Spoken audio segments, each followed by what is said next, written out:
আসসালামু আলাইকুম। খুব ঝটপট ও হেলদি একটি নাস্তার আইটেম নিয়ে চলে আসলাম। আজকে তৈরি করে দেখাবো কলকাতার জনপ্রিয় এগ রোল। এটি খুব অল্প উপকরণে ঘরে আপনারা সকাল বিকালে নাস্তায় পরিবেশন করতে পারেন। চলুন তাহলে শুরু করা যাক। প্রথমে একটি বোলে আমি 1 কাপ পরিমাণ ময়দা নিয়ে নিলাম। আপনারা এখানে আটা নিয়ে নিতে পারেন। স্বাদ অনুযায়ী লবণ দিয়ে দিচ্ছি। হাফ চা চামচ চিনি দিয়ে দিলাম। 1 টেবিল চামচের মতো তেল দিয়ে দিচ্ছি। এখন সবকিছু হাত দিয়ে একটু ভালো মতো মিশিয়ে নিচ্ছি। মেশানো হয়ে গেলে রুমের স্বাভাবিক তাপমাত্রায় থাকা অল্প অল্প করে পানি দিয়ে আমি একটি ডো তৈরি করে নেব। আমরা সাধারণত পরোটার জন্য যেমন ডো তৈরি করি তেমন একটি ডো তৈরি করে নেব। খুব বেশি নরমও না আবার খুব বেশি শক্তও না। ডো তৈরি হয়ে গেলে ঢাকনা দিয়ে ঢেকে 15 মিনিটের জন্য রেস্টে রেখে দেব। এতে পরবর্তীতে আমাদের রুটি বেলতে অনেক সুবিধা হবে। 15 মিনিট পর ফিরে আসলাম।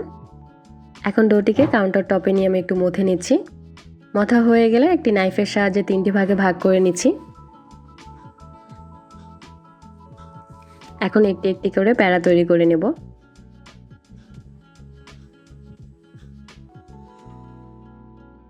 তিনটি প্যারা থেকে একটি প্যারা নিয়ে আমি এখন একটি রুটি বেলে নেব। কাউন্টার টপে নিয়ে কিছুটা ময়দা ছিটিয়ে দেব।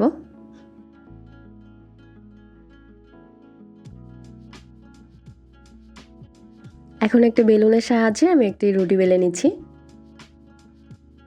রুটি বেলা হয়ে গেলে সামান্য একটু তেল দিয়ে রুটিটির উপর ভালো মতো ব্রাশ করে নেব।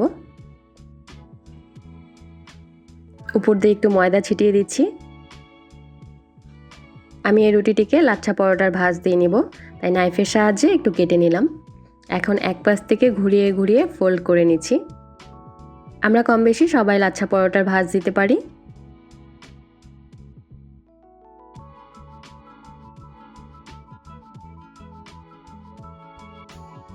দেখুন আমার একটি প্যারা করা হয়ে গেল।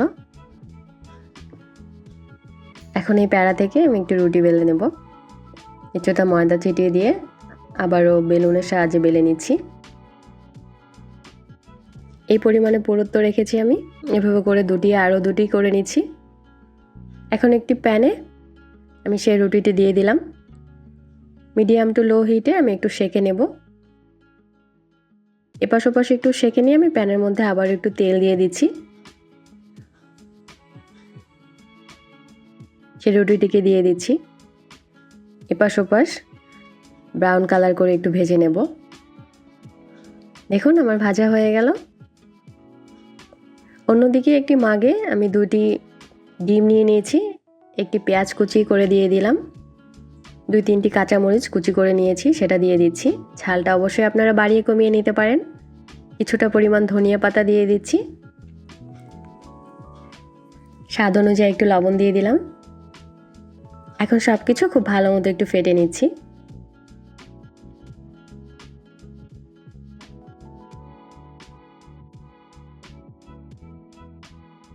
এখন সেই পরোটা ভেজে রাখার প্যানের মধ্যে আমি ডিমটি দিয়ে দিলাম।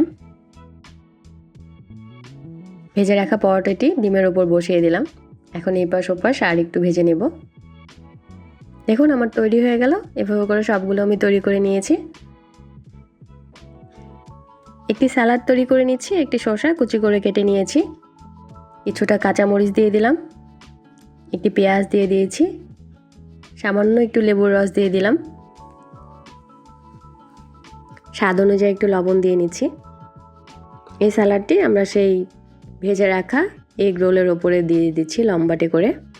কিছুটা সস দিয়ে দিলাম। আমি টমেটো সস দিয়েছি। স্বাদ অনেকাংশে বাড়িয়ে তোলার জন্য আমি কিছু বিট লবণ দিয়েছি। এটি পুরোপুরি অপশনাল।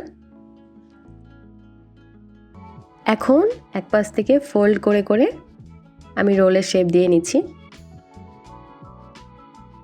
নিচে আমি একটি ফয়েল পেপার দিয়েও রোল করে নিলাম। ভালো মতো সেট করে নিচ্ছি। দেখুন আমার একটি এগ রোল হয়ে গেল। খুবই মজাদার ও হেলদি একটি নাস্তা। ইনশাআল্লাহ আপনাদের সবার অনেক ভালো লেগেছে। আমার রেসিপিগুলো ভালো লাগলে লাইক, কমেন্ট, শেয়ার করবেন। আমার চ্যানেলটিকে সাবস্ক্রাইব করবেন। আল্লাহ হাফেজ।